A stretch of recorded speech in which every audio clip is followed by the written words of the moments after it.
नमस्कार दोस्तों, मैं डॉक्टर सुब्रता और आप सभी का फिर से एक बार बहुत बहुत स्वागत है मेरा इस YouTube चैनल होम्योकैट टिप्स पे।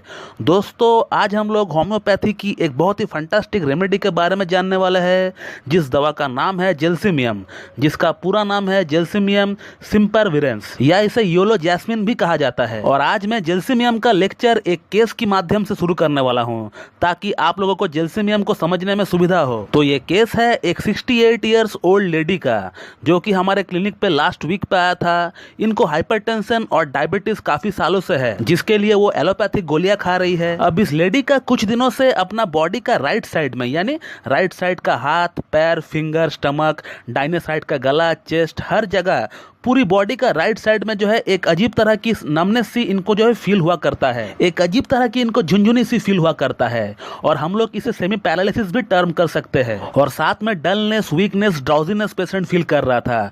पेशेंट को काफी जो है वीकनेस आ रहा था, और आंख का सामने एक धुंधलापन सा जो है इनको दिख रहा था। थोड़ी बहुत इनको हेडेक भी थी, और ये जो हेडेक है ये सामने से पीछे की तरफ जा रहा था। हम लोग कह सकते हैं कि ये हेडेक जो है, इसमें भारीपन जो है काफी ज्यादा देखने को मिला। और ये हेडेक के लिए अगर ये पेशेंट अपना हेड पे बैंड बांधता है जोर से, तो फिर इनको जो है हेडेक में आराम मिलता है। और एक दो बार अगर पेशेंट टॉयलेट कर लेता है तो भी पेशेंट जो है अपने आप को बेटर फील करता है। तो ये सभी सिम्टम्स के साथ डलनेस, ड्राउजीनेस, भटाइगो यानी चक्कर, सर का भारीपन जो कि पेशाब करने से कम हो रहा था। और जब हमने इनका बीपी चेक किया तो इनका बीपी जो था इट वाज अराउंड 170/110, जो कि काफी हाई था। इनका पल्स भी काफी स्लो था, और साथ में इनका जो राइट हैंड का फिंगर्स है वो कांप रहा था, वो हिल रहा था। और हमने केस टेकिंग के दौरान पेशेंट को ही पूछा कि क्या कारण हो सकता है इस तरह का प्रॉब्लम का पीछे। तो उस लेडी का हस्बैंड ने हमें बताया कि जब से इनका बेस्ट फ्रेंड का देहांत होने का न्यूज इन्हें मिला, तब से ये सब प्रॉब्लम्स जो है इनके साथ हो रहा है। तब से जो है ये अकेला अकेला में रहता है, अलोन रहता है, अपने आप में रहता है, किसी से कुछ बात नहीं करता है, किसी का कुछ सुनता नहीं है। नॉर्मली अगर किसी को कोई बैड न्यूज मिलता है या फिर कोई बीमार रहता है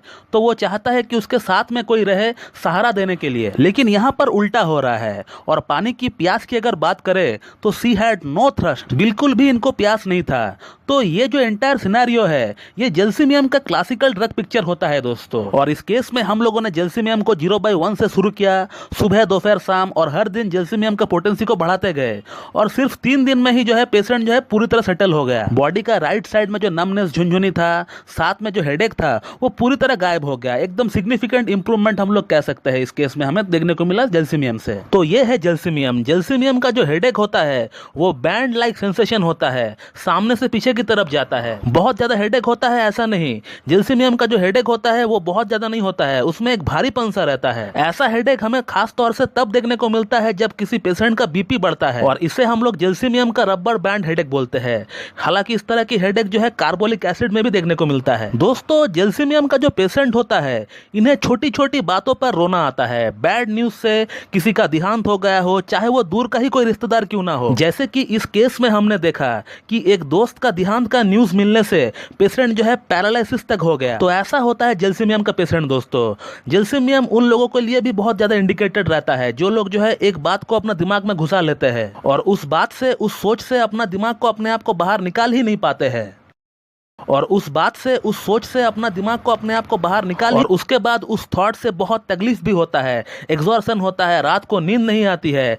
तो उन लोगों के लिए भी जो है जेल्सिमियम बहुत ज्यादा इंडिकेटेड रहता है। दोस्तों, जेल्सिमियम का बात हो और हम लोग फ्लू का बात नहीं करें तो ऐसा हो नहीं सकता है, क्योंकि जेल्सिमियम जो है इसे हम लोग किंग ऑफ फ्लू रेमेडी कहते हैं। फ्लू का मतलब यही सर्दी, खांसी, जुकाम, बार बार छींके आना, और ये सिम्टम्स जो है इतना बढ़ जाए कि वो निमोनिया में कन्वर्ट हो जाए, जैसे कि हम लोग कोविड-19 में देख रहे हैं। और कोविड-19 में भी जेल्सिमियम ने बहुत अच्छा काम करके दिखाया है। और बुखार, हेडेक, नाक से पानी बह रहा हो, नाक लाल हो गया हो, नाक का अंदर इरिटेशन हो रहा हो, गले में खराशपन आने लगता हो, गर्म पानी पीने को मन करता हो, गर्म खाना खाने को मन करता हो, और उसके साथ डलनेस, वीकनेस, थकावट, बुखार अगर पेशेंट को रहता हो, तो उस केस में हम लोग जो है जेल्सिमियम के बारे में बिल्कुल सोच सकते हैं। हालांकि इस तरह की कंडीशन में हिपरसल्फ और नक्स भूमिका भी हम लोग सोच सकते हैं, लेकिन सबसे पहले जेल्सिमियम के बारे में सोचना चाहिए। दोस्तों, जेल्सिमियम जो दवा है ये मिजल्स के दाने को भी निकालने में सहायता करता है, ताकि वो जितना अंदर है वो पूरी तरह बाहर आ सके और पेशेंट को जो है जल्द से जल्द जो है रिलीफ मिल सके।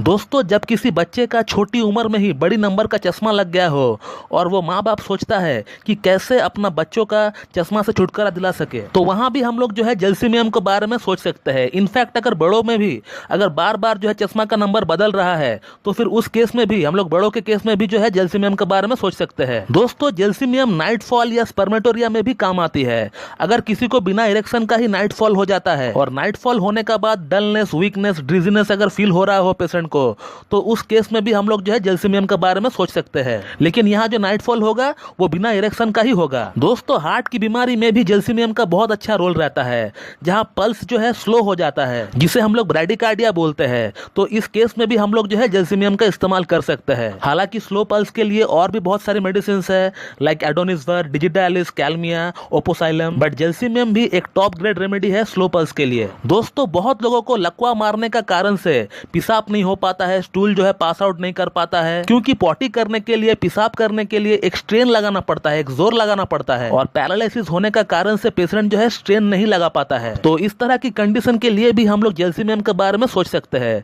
हालांकि स्टाफिसेग्रिया भी एक बहुत ही ज्यादा इंडिकेटेड मेडिसिन होता है इस तरह की कंडीशन के लिए। तो दोस्तों, ये था एक शॉर्ट वीडियो अबाउट जेल्सिमियम, और मैं उम्मीद करता हूं कि आप लोगों को मेरा ये वीडियो पसंद आएगी और मेरा ये जो वीडियो है आप लोगों के लिए लाभकारी साबित होगी। और इसी तरह मुझसे जुड़े रहने के लिए मेरा YouTube channel homeo cat tips को लाइक करें, शेयर कर, सब्सक्राइब करें और बेल आइकन को दबाना बिल्कुल भी ना भूलें दोस्तों। So thank you very much and have a good day.